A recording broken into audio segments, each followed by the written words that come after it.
So, good morning guys. Ang atong topic for today is ang string methods. So, day ang string methods.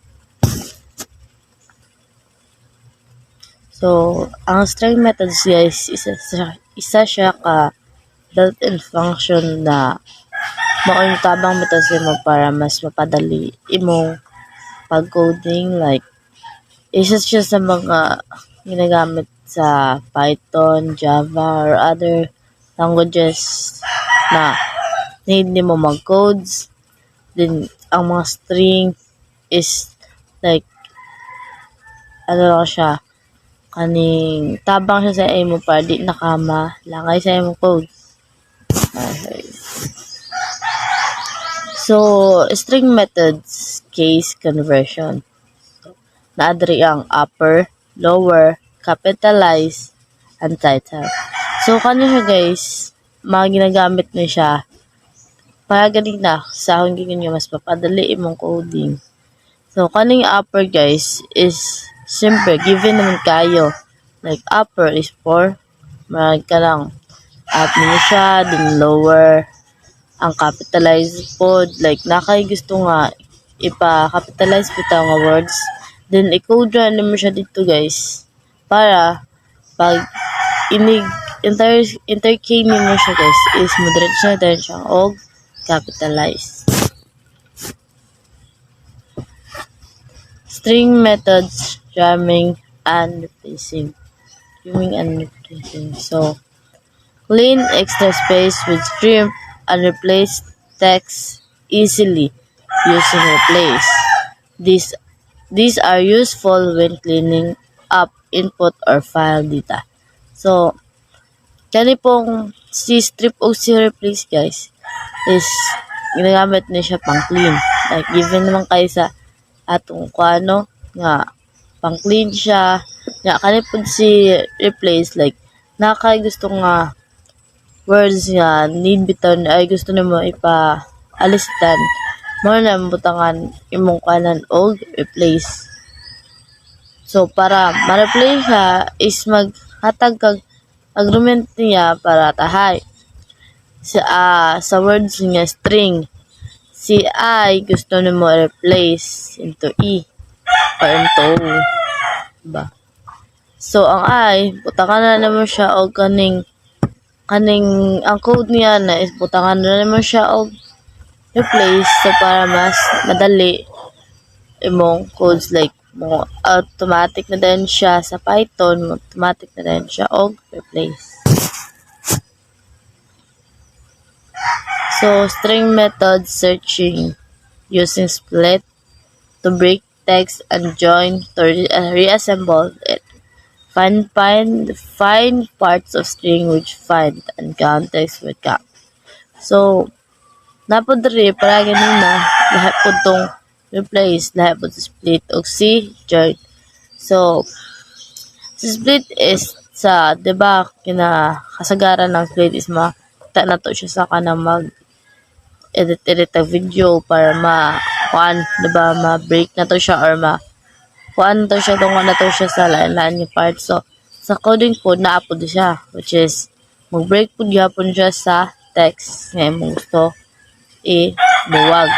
Then, sa join sub, kung gusto ka na kay i-join yung duha ka part, is, gamitin na mo ang join nga string methods para mas mapadali. Built-in type conversion and alteration. Convert types with int, float, string, or ball. Use the range for loops, enumerate for index tracking, and zip to loop your multiple list. So, kani si int guys is masagaran gid nato ning magamit, like sa kuan kay siya man, diba, ang integers, si int is integers, then si float is kanang mga words gyapon, then string nga nagyapon, ang boolean is na decimal, then range for loop. So ang kasagaran gid is makita nato si int labi nag numbers imong gusto ikuan na wala siya decimal. So, gamiton na mo isin kay wala man siya decimal. Then, built-in aggregation and functional tool.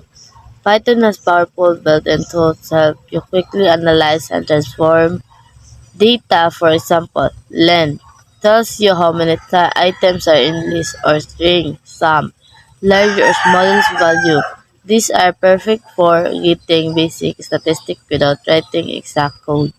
So, sa gingon na si Python daw is na siya yung mga powerful bitaw nga built-in function like mas mapadali pag yun imong kuan padali pag yun imong codes like kang Java is daghan kag input para mo run siya but kay Python is dali na lang siya kay para nang mag-print ka print then close parenthesis then duha ka tong sa titawagan to sa to never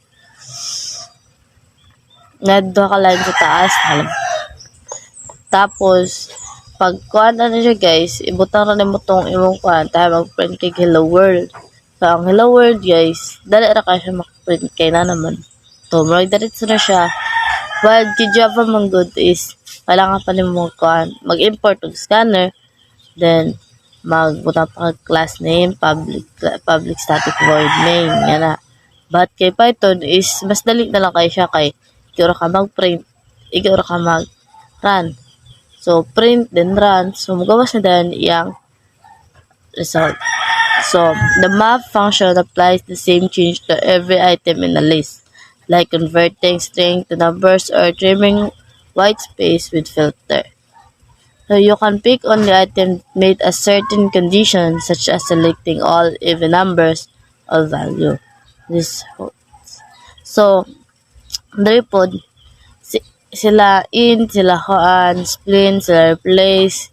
Pareha na sila sa kaning map sa map filter nga kuan gamit gyapon na siya sa string para mas padali na lang di na nimo kailangan nga mag-input pa kag sa para lang magawas tong ng kuan maps or kuan basta ibutan na lang nimo ng i-encode na lang nimo nga map then close parenthesis para mas padali imong code.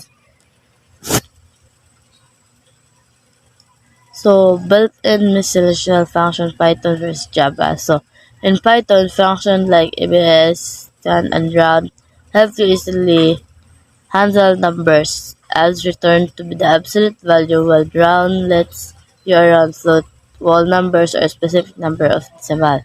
In Java, you can use math and math round for the same purpose to check condition in this. Python use init to see if the release one is item true and all to check it if all items are true.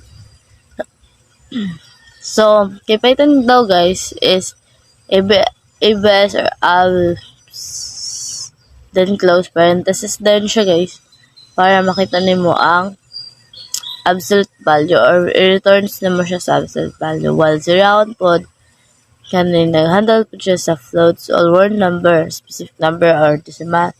So lahi pod kang Java guys kay Java naapay math a dessert tong abs or abs or round. So example kaning math round. Diba kay Python is round lang siya. Din kay Java na siya yung math round para mas na specific or mas na detailed nimo kay Java nga math ni siya nga kuan. So mo nang gibutangan is math round. In Java you would typically use a loops or string with condition like any match or all match from the strip API. Python also make it easy to explore object and help and useful when learning or debugging. Java doesn't have direct built-in like this. You can use tools like IDS or reflection or get methods, class method for name.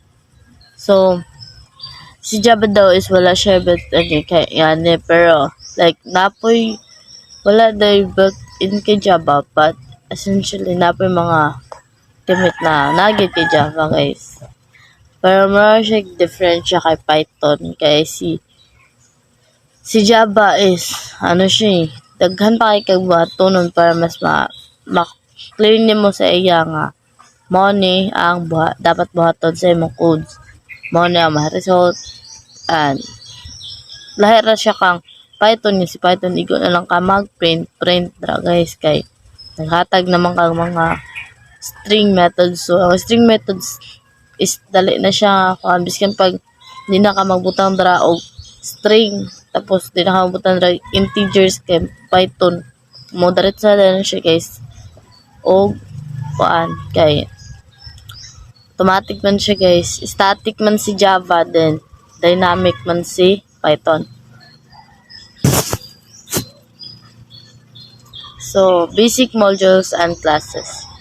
Modules like OS, SIS, math, and random health files. System input, math, tasks, and generating random values. So, kabalo naman mo sa mga modules or mga classes about kang Java o kay Python. Like, daghan kay kuan pero like kanabi tawag scanner, random, yan na. Yan na ang tawag na classes, modules. So, isa po dahil sa Apple po sa class is kalapit tong time date guys. Class na siya guys ha. So, bye to guys. Thank you.